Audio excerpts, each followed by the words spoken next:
Welcome to today's edition of CBM Calling. I am in a neighborhood of Toronto called Swansea, but much more important than that, I am delighted to see my dear friend and brother Polisi on the screen. And Polisi is in Goma in the Democratic Republic of the Congo. I am so glad to see you once again, brother. And I'm so honored that you are part of our CBM family. I first met Polisi probably 6 or 7 years ago when he was the development director for the Communauté Baptiste du Centre d'Afrique, which is a bit of a mouthful in French, but we call it the CBK.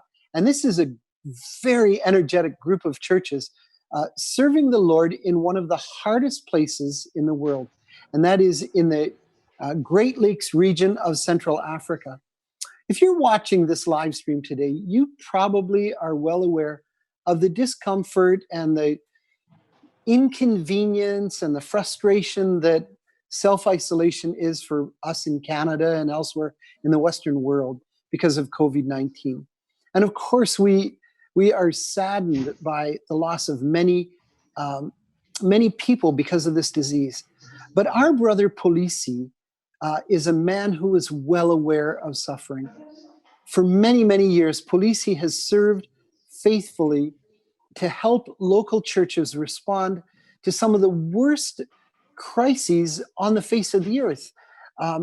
This part of God's world has gone through the frustrations and the agony of civil war and of rebel insurrections, of refugee crises, of a failed state, of recent mudslides. My goodness, Polisi, in July, we were together during the Ebola outbreak when it arrived in your city of Goma in the Democratic Republic of the Congo. We have so much to learn as Canadian Baptists about resilience from you. So before I ask you my first question, brother, I would like to invite all of you who are watching this live stream to send a word of greetings to your brothers and sisters in the Congo. In the comments part of this live stream, I would ask you to just send a brief word of greeting and let Polisi and our brothers and sisters in the Congo and throughout Central Africa know that you care for them and that you are standing by their side. So just add your comment onto this live stream. So first of all, Polisi, you're living through the COVID-19 crisis, and I believe that this is not unlike what other crises you've encountered are. I have a feeling that we have just lost the connection with Polisi on this call. And I want to tell you, as you watch this, what happened this past July. I mentioned that in July, I was in the Democratic Republic of the Congo. I had been invited to speak to a pastors' conference in the Congo with our partners. 700 pastors and evangelists were gathered in Goma during that crisis.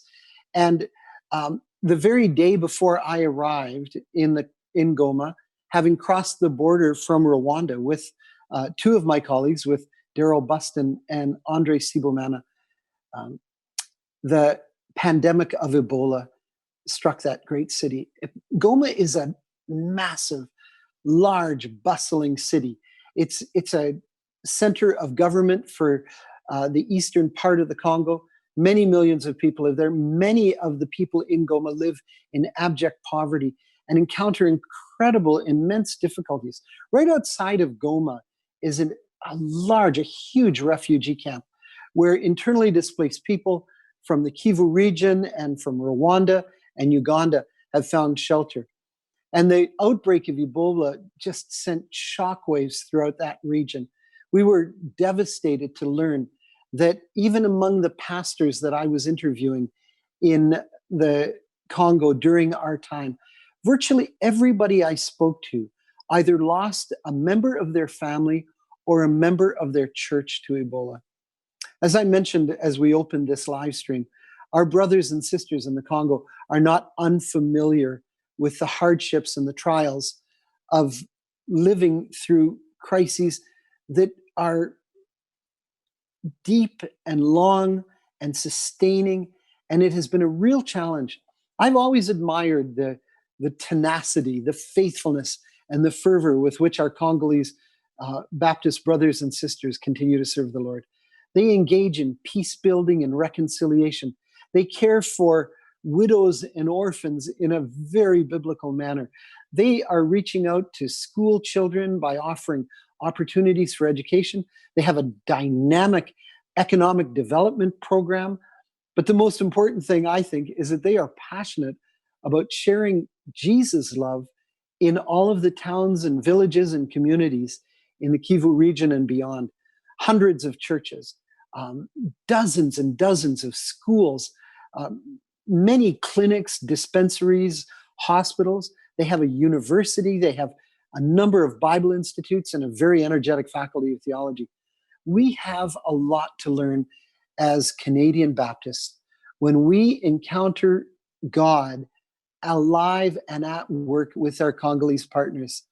We're very sorry that our brother Polisi is not on our call right now. He would describe the situation in the Congo region probably differently than I would.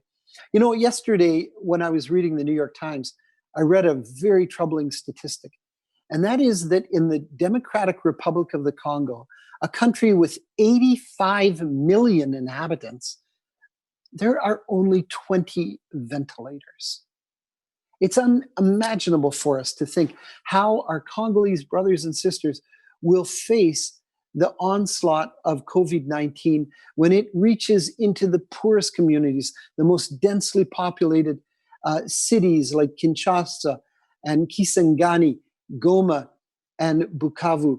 We are troubled by the fact that as valiant as their efforts are to minister to the poor and to the disenfranchised, it is a huge challenge for them. Polisi, welcome back. I'm glad that you are back on our call with us. Can you hear me okay? Yes, the network went off and I tried to reconnect with the phone, but it said you cannot reconnect with the phone because you have been removed from the meeting. So. Not a problem. Polisi, let me ask you a question because we are live streaming. How would you describe the situation presently in the Congo, at least in the Kivu region where you live?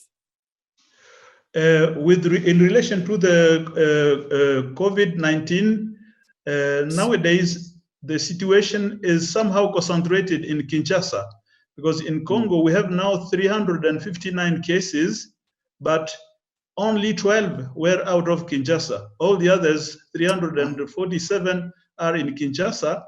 And even in Kivu, here in the east, in Goma, there were 3 cases which were reported, but today the governor has announced that all 3 cases have recovered, so they have gone back home. So in Goma, Wonderful. We have no case now. All the cases are in Kinshasa. I was telling our listeners, Polisi, that you're a person who has lived through many, many difficult and challenging times, and most recently with the Ebola outbreak. Would you find any analogy between the COVID-19 pandemic and other trying crises that you've lived through? Yes, this is almost similar to the Ebola, which we have just gone through, because the system of contamination were almost similar, and the span of time someone spends with the disease is also short. So somehow it is similar to the Ebola, which we have just gone through in Kivu. Yes. The only difference is that this time it comes from a different perspective. In all the crises we have gone through, they start in Congo, and then we call for help from our brothers and sisters from Europe, from Canada, from the North in general. But this time, that is where it has started. So it has changed it somehow, the way. So we don't know where to turn to. So we are praying for each other, but it is difficult now to say, okay, we are suffering. We are more anxious. There is a lot of stress in the society nowadays. I imagine how challenging it must be, and how much fear it has created within society, where you are forced into isolation once again, social distancing. Polisi, I know that your wife and your daughter are both healthcare workers. How are they doing? They are doing fine. They are still working, and we are following the measure. We are insisting on respecting the measures which have been announced. I must say that the Ebola has somehow helped the society because, you know, when the Ebola broke out, there was a lot of resistance because of stories which were told by politicians and so on. But this time, I don't see resistance. People are ready to wash hands even 10 times a day, and they are not shaking hands anymore, not impressed anymore. So I think even when they announced that the church services should be interrupted, I didn't hear much grumbling. People keep praying for it, saying, okay, the church is closed, the building is closed, but the church is not closed. So even now, we still pray in small groups, in groups of 2 or 3 families on Sunday. We meet, excellent, provided that we are not more than 20 people, and we stay at a distance of 1 meter from each other for 1 hour. So the church is still alive, I would say. Polisi, you taught me when I was with you in July how in a very affectionate culture such as yours, where there is a lot of touch between believers, brothers and sisters in Christ, how you had to learn to tap one another with your elbow to protect each other. And you were helping to initiate some of us to the type of experiences that we are living right now. Here in Canada, our churches are essentially shut for worship in face-to-face contact. And we've had to revert to online church services or teleconferencing services. Virtually every church building has been shut down. It's encouraging for me and reassuring to hear that even if perhaps only 2 or 3 families are able to pray together and respect the social distance, they are able to do that. Polisi, before I go any further, I need to let you know that some of your friends are sending their greetings to you. John Chan has asked me to send along his greetings to you and to everybody at the CBK office. John and his family are praying for you and your family. Alma Baker says she is lifting up prayers for you. And Barb Keys says she is also praying for Polisi's family, as your wife works as a nurse and your daughter and son-in-law are both medical doctors, I understand. Is that correct? Yes. What are some of the things that the leadership of the CBK are sharing with the congregations during this time? How are our Baptist partners managing this pandemic? Okay, when the first case appeared on 10th of March, the government decided to close the church buildings, and so the church leadership met and decided to write to all pastors, instructing them to respect the measures of the government, but meanwhile to see the possibility of keeping praying in small cells, in small groups, but not go beyond 20 people in a group, to avoid also problems, not only from the contamination, but also from the police. Yes. So people have been doing that. Even in the rural areas, they have accepted to close the church buildings, but they still pray in small groups of families. Yeah, that is how the church is still going on. Yeah. For those who are in town, some 2 or 3 congregations. Oh yes, something I was about to forget is that the president also preached on that day on the radio. So really? We have a radio station in Goma and also a radio station in Butembo and another one in Idri. So we have small radio stations. We are using them on Sunday to preach different sermons. That's wonderful. So they are using those radio stations on Sunday, especially on Sunday. Amazing. Yeah. Polisi, I have to tell you something rather endearing, and that is down the road from where you are living, my dear friend and sister, Connie Smith, says to us, thank you for strengthening the CBM CBK partnership, Terry and Polisi. It does my heart good to listen to this conversation. I am so touched that Connie is listening in Goma to our conversation between the two of us. Another person who's a close friend of mine, Jonathan Beers, who lives in a remote town in Labrador here in Canada, is also saying that he is praying for the Congo. Let me end with another question, Polisi.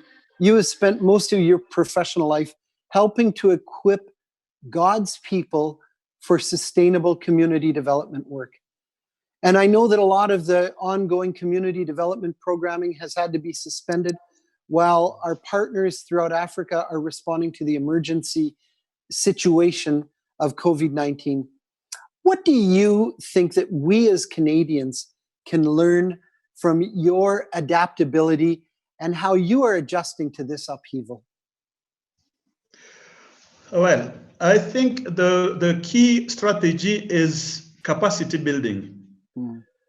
In past times, people relied much on food assistance and emergency situations, but this doesn't solve problems until people start finding solutions for their own problems. So when we empower people, when we train people, even in the rural areas, I've seen the difference, how people receive it. You will never see, for instance, someone showing 10 kilos or 20 kilos of beans saying, I received this from the World Food Program. But someone will be proud to show you 2 baskets of beans and say, this is what I have produced with the new technology you taught us. So this shows a sense of pride when someone himself has contributed to finding the solution. And this is what I find to be the best strategy. Polisi, that is a lesson that should be shared globally, that as we help build the capacity of our partners and as the church strengthens the capacity of its members, people will take pride in what they are able to generate and how it can offer help, not only to themselves, but to their families and their own communities. It's a wonderful lesson. Before we close, and I'm going to ask if you have any prayer requests, I just want to let our listeners know that tomorrow we're going to be hearing another edition of our live stream. I'll tell you about that in a moment. On Sunday, May 3rd at 4 p.m. Eastern Standard Time, we're going to invite you to an act of solidarity. We're calling it Solidarity Sunday. And it's a global prayer and awareness session. It'll only be 45 to 50 minutes long. But we're inviting people around the globe to join us in prayer as you learn about what God is doing through the COVID-19 experience. So save the date. Secondly, if you want to know more about our brother Polisi's ministry as our relief and development expert throughout Africa, you can visit our website, cbmin.org, and there's a dedicated page to Polisi and his work, and you'd be welcome to visit that. Tomorrow, Adrian Gardner, my colleague Adrian, is going to be interviewing Patty Nacho. Patty works in our church engagement team in Bolivia, and she helps facilitate sent teams and the engagement of Canadian Baptists who go and learn about what God is doing in Bolivia. So you have many opportunities to carry on your own learning. Polisi, I come back to you again, and I thank you so much for having been with us. Can you tell me 1 or 2 things that we can be in prayer for you and for your family? Okay, for my family, I just mentioned it, that I have 3 people on the front line, but also my son is living in Kinshasa, the epicenter of the disease. Oh, yes. And the other one is studying in the Philippines. So now he is alone in his room. He was supposed to graduate this year, but now there is nothing he can do. But I'm in contact with him and he's coping with it very well. But still, I keep praying for him. That is about my family. About the church, I mentioned recently that there are some new calamities coming. For example, we were at 2 days, the government was about to announce the end of Ebola, but there are 5 new cases which were found in Beni, and 2 of them have died. So people are torn between Ebola and COVID, so they don't know what comes first. And also in Uvira, that is in one of our church districts, there were floods 3 days ago, and the number of dead people keeps increasing. I heard about 51 yesterday, and some of our church members are concerned. That is with regard to the church situation. But of course, the last one is about work. You see, my work saying development, it is difficult to do development work from the sitting room. I feel working when I'm in the field with farmers. So my prayer is that the situation comes back and we get to the field. I was about to go to South Sudan, but I couldn't. I was looking forward to meeting the farmers and other. So that is also the prayer concerning the work. Amazing, yeah. I've seen your joy when you were out in the villages. I've been with you out in the villages, Polisi, and I know how much your heart is with the people at a grassroots level. And I imagine how frustrating this must be. I'm also confident that God is able to use you and equip you to do his work. So thank you again, brother, for joining us. Please send our greetings to our dear, dear friends in the CBK and throughout all of our African partner network. We are so grateful for you being part of our team. And thank you once again for having joined in our conversation here on CBM Calling. And we look forward to carrying on these conversations tomorrow with Adrian Gardner and Patty Nacho. Thank you and God bless.